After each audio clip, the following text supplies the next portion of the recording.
Hello Libra! Welcome dito sa aking channel. Weekly tarot reading to guys. General reading. So, gamitin natin ang ating intuition sa panunood. Okay, ito ay General Weekly Tarot. January 8 hanggang 14. Libra. Okay. Kumuha pa tayo ng isa. Okay, Libra. Meron ka ditong number 18, clearing the excess. Number 7, 9 and 7, dancing in the rainbow. Ang reading na to, kahit hindi ko pa nakikita yung buong baraha, resonated siya sa Aquarius. Sinasabi ng clearing the excess na to na number 18 siya eh. It's lucky number. Na ikaw ay papasok sa isang pagbabago, sa transitional phase or stage sa buhay mo na magbe-benefit ka from clearing away excess clutter. So like for example, bagong taon, bagong buhay, kailangan nating alisin yung mga gamit na hindi na natin ginagamit. Maglinis tayo ng bahay, magtupi tayo ng mga damit. Kailangan natin na itapon yung mga basura, i-declutter natin yung mga relationship na hindi nagwo-work, mga friends mo na pinaplastic ka lang naman, parang gano'n. So, declutter, delete, parang gano'n. So, dun ka daw magbe-benefit. So, sinasabi ng barahan na to, it's either physical body, so mag-diet, pwede ka magsimulang mag-diet, simula ng healthy living, healthy lifestyle, or maglinis tayo ng ating physical space. Okay? And kailangan mo daw na makaalis na sa mga bagay-bagay na nag-hold back sa'yo. It's either old relationship, unhealthy habits, mga toxic environment, or kano pa man. And para daw makuha mo na yung talagang totoong freedom, totoong happiness.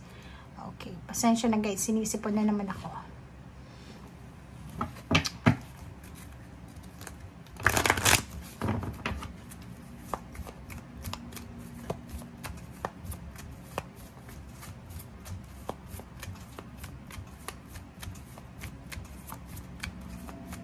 Libra.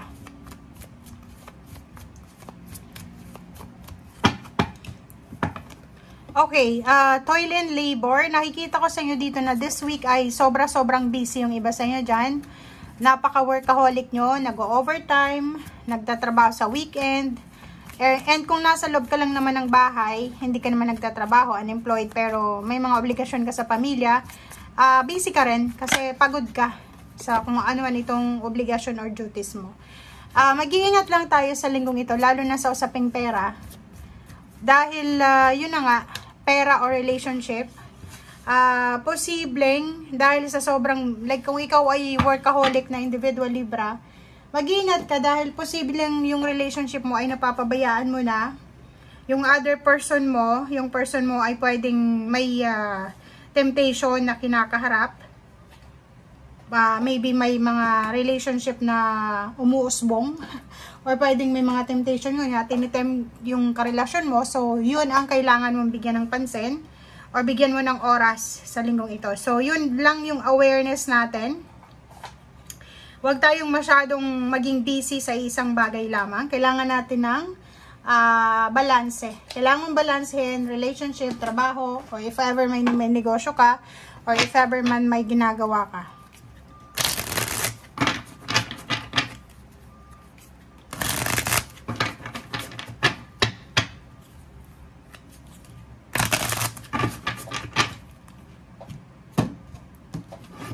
Okay.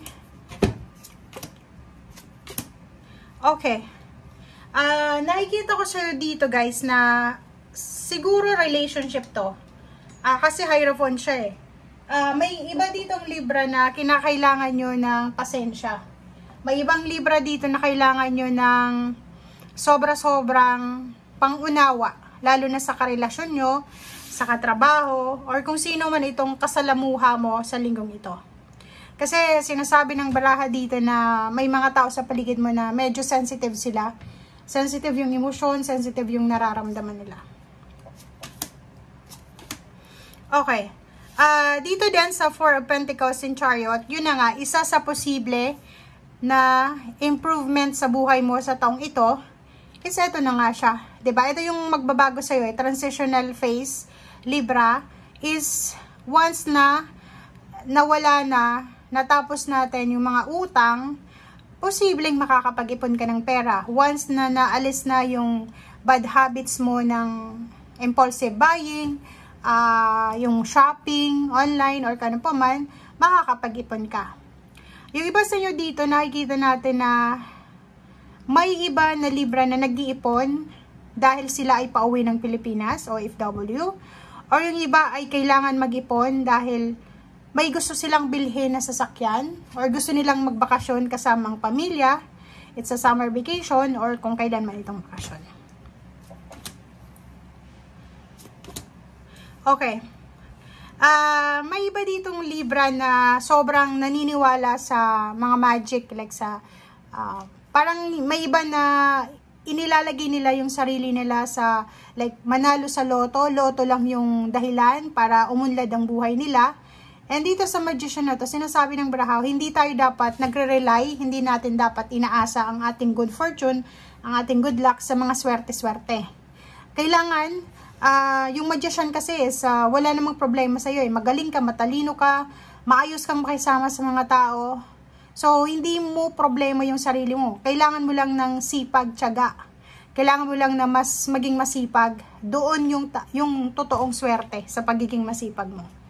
Okay, so next is Two of Wands. Sinasabi ng Barahaw dito na sa linggong ito ay maharap ka sa mga choices and decision. May mga pagkakataon sa linggong ito na iba't ibang klase ng decision ang maiisip mo. Pwedeng mag-iisip ka na kung saan ka pwedeng mag-business, kung anong klase ng sasakyan na gusto mong bilhin, kung saan ka magta-travel, kung anong bangko ba yung i-open mo, or kung ano ba itong bibilhin mo, saan ka ba, like yung mga iba na magpapakasal, maghahanap sila ng mga hotel or kung saan silang lugar na magpapakasal or kung ano pa man to. So, ang daming choices na kailangan mong pagdesisyonan.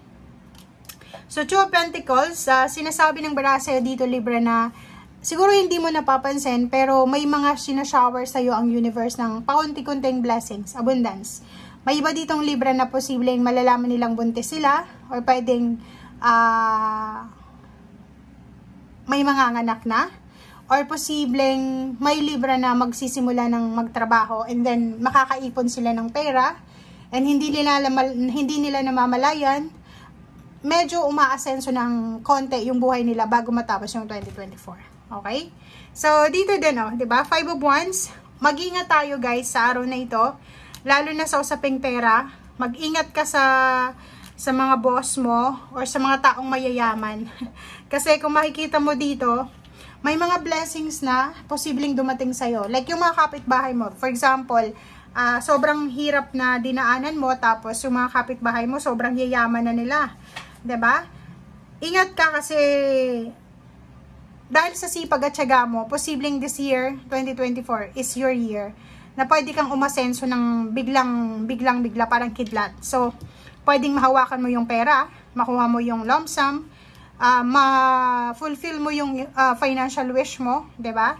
And maraming mga tao ang pwedeng magalit sa iyo, or yung mga dating kaibigan mo na sinusuportahan ka, pwedeng bigla silang maging kaaway mo, kakompetensya. So, maging aware ka lang kasi napapaligiran ka ng mga fake na tao na hindi mo ngayon napapansin, and mapapansin mo yan once na nagsimula ng mag-overflow yung cups mo, mag-overflow yung money sa buhay mo. Okay? Thank you, guys. Bye!